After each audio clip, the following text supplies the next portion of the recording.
Hi, this is Jason from Horrific Nightmares, and welcome back to my 31 Days of Horror in October, day 22. Today we're going to be talking about To Die For. To Die For is a 2018 film which runs approximately 88 minutes, and it is an anthology. Now, usually what I do with anthologies is I break it down part by part and give my individual scores, and then I give a score for the entire anthology. This one, I am not going to be able to do that because I've actually never experienced an anthology like this before. This actually has 35 parts to it. Now, you would expect it to be like 4 hours or something like that with 35 parts. Not the case. This is produced by Tony Newton, and it is very short films by a lot of different people. Most are between the 1 to 2 minute mark. Some are 3 to 5. And there's just a wide variety of different types of short stories on this anthology. Now, rather than go through all 35, because I'll be here for hours and I know you don't want to hear me ramble on, I'm going to go tell you about the ones that I particularly liked in this anthology. So, all right, first we're going to start out with segment number 5, which was called Reddish Gloom. Now, this was written and directed by Luc Bernier, and it's about a vampire. I can't really say much about these because with them being so short, even the littlest things I say are going to give the entire thing away. The next part I liked was segment number 7, which was called Harikiri Canvas. Now, this was written, produced, and directed by Matthew Fisher. And it has one of my best friends in it, or has one of my best friends has something to do with it, Dave Maggot. Dave Maggot actually did the music for it. He also was the first assistant director, if I remember correctly. I'm sure Dave will correct me if I'm not. Okay, the next segment I thought was cool is segment 8, which is called Blood Hook. Now, this one actually got a chuckle out of me, and actually got a chuckle out of my wife, too, because it's about zombies.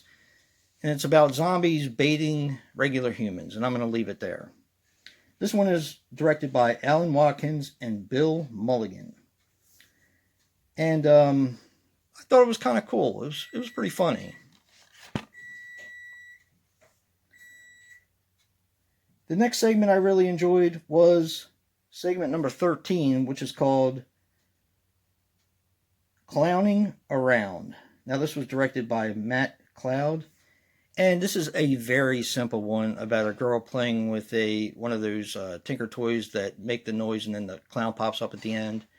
Only she got a little bit more than what she bargained for. I'm going to leave it there. Okay, the next segment I thought was cool was segment number 14. This also had our buddy Dave Maggot in it.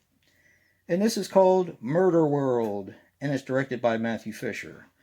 Now, Dave Maggot did some of the special effects for it, and he also played, and this is just priceless in my opinion, he also played Franklin. And Franklin was Dave Maggot in a wheelchair. Get it? Texas Chainsaw Massacre. I thought that was priceless. I loved it. Okay, now we're going to part number 20, which is called Shrekin. Now, this was directed by Kilman H. Gore, which I think is a pretty cool name. And this one is about a guy who finds a lost movie from the early 20s or 30s, and something happens when he watches the film. And I'm going to leave it there.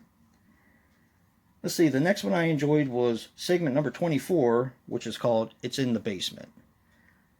The acting wasn't great, but I enjoyed the theme and the overall look of this segment. This was directed by Jarrett Worthen and John Turtelcott. Turtelcott? Okay, the next one I enjoyed, and this actually surprised me, was The Pumpkin Man. This is directed by Dustin Ferguson and Kyle Slack. This is about a serial killer called the Pumpkin Man, and that's pretty much all I can say about this one. The next one I enjoyed was segment number 28, which is The Grim Reaper. This is written and directed by Martin Sonntag. And I thought that name seems really, really familiar to me.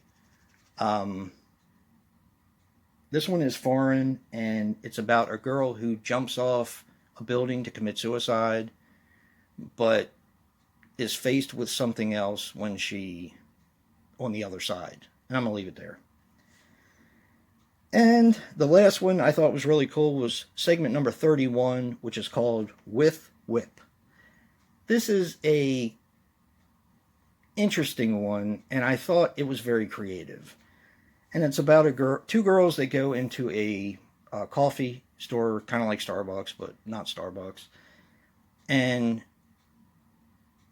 they were both going to get a pumpkin spice latte with whip, but the one girl decided she didn't want it, and that was not in the plan for the other girls. I'm going to leave it there. It kind of doesn't make sense, but it makes sense to me. Overall, I gave this a 6. This is extremely low budget, so know what you're getting yourself into when you watch this. I enjoy low budget horror, and this is the type of low budget stuff that I like. Unfortunately, a lot of the segments on this anthology weren't fleshed out quite enough for me. And I think one of them lasted like 30 or 60 seconds. And it's like, you really can't do enough in that time period, in my opinion. So, yeah. 6 bloody skulls is what I gave this one. Stay tuned for tomorrow. And if you like what you see in here, hit that like button and subscribe.